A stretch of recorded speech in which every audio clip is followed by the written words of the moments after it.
All right, lovely ladies, come on in. I have a little message for you today. Your mother and your father didn't tell you about. And your girlfriends, you're not talking about this with them, but I'm talking about it. And if you stay and stick around for a few minutes, it's going to change your life. I mean it. Give you a better understanding of why things happen in your life the way they do. This is why you get so much attention and how to stand in it. All right. So there's something you've lived with your whole life, but no one's really explained it to you. People don't gravitate to you because you're beautiful. They gravitate to you because they feel something in themselves when you walk into a room. And they don't know what to do with that. So let me tell you what's really coming down here. Not to flatter you, not to warn you, but to free you. People aren't reacting to you, they're reacting to their own nervous system. All right.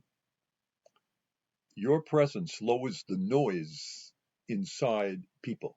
It regulates them, it soothes them, it gives them a moment of relief that they didn't know they needed. They mistake that feeling for attraction or destiny or obsession. But it's biology, it's resonance, it's nervous system saying, stay close to that.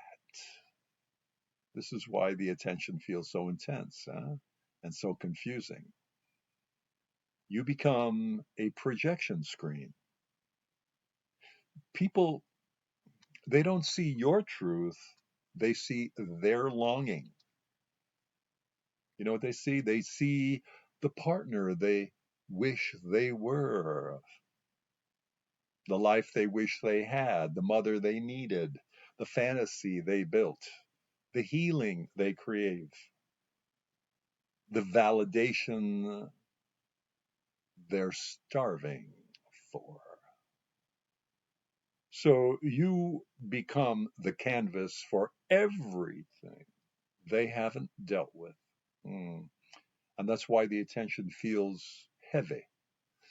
It's not admiration, it's projection.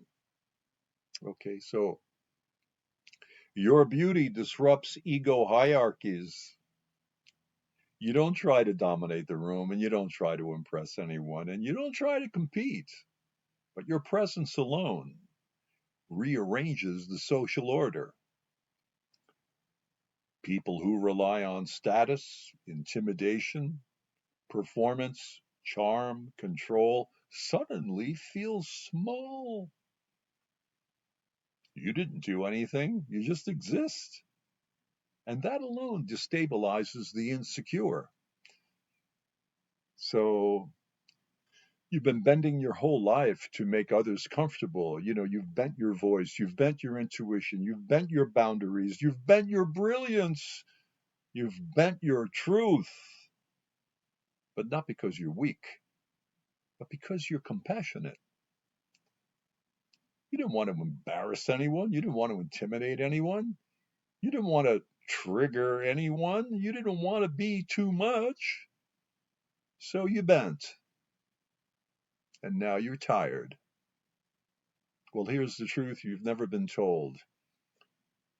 You don't need to run. You don't need to hide. You don't need to numb out. You don't need to perform. And you don't need to disappear. You need understanding. Because once you understand what's happening, you stop taking it personally.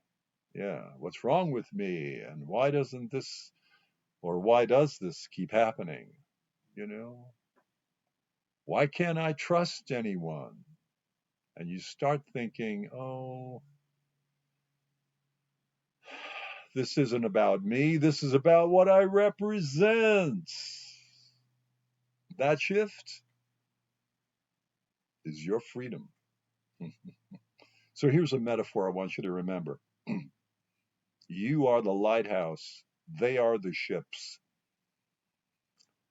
The lighthouse doesn't chase ships, it does not bend, it does not dim, it does not apologize for its height or its light. It simply stands. And because it stands, ships turn toward it. Sailors depend on it. Some worship it. Some resent it. Some blame it for the rocks they crash into. But the lighthouse is not responsible for the ship, see? It's responsible for its light. You are not loved for what you are. You are loved for what people need you to be. And that's why the attention feels so strange. The psychological and spiritual judo you need is coming. Now, keep your ears open. And here's how you stop being overwhelmed by the attention and start standing in it with dignity. I call PDCCS presence, stay in your body, dignity, hold your bearing, clarity, see the projection, not the person, compassion, recognize the longing, sovereignty, choose the response. You don't absorb their energy, you don't collapse under it, and you don't bend to it. You redirect it. You let it pass through you without defining you. That is the judo. And finally, hear this. Your beauty, yes, not a burden. It's a responsibility. Yeah.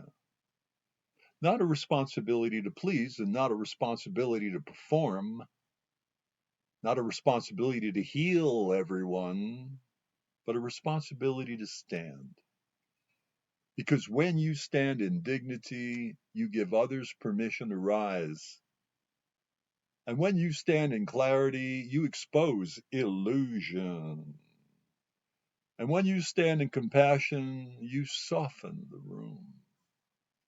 And when you stand in sovereignty, you remind people of their own. This is the socially redeeming power of your beauty, not to be worshipped, but to be wielded wisely, not as a weapon, not as a shield, but as a presence. Yeah.